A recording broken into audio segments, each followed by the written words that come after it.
In a quiet corner of an industrial park sat a very angry toolbox.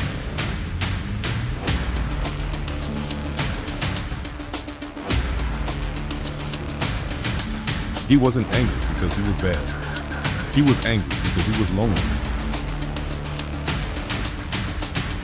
Until one day, a boy named Leroy walked in. Together, they discovered that even the angriest heart just needs a little love, purpose, and a few good tools.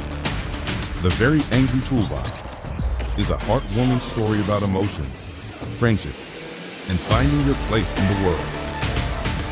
Perfect for little readers, this touching tale opens the door to big conversations about feelings and kindness. Available now on Amazon.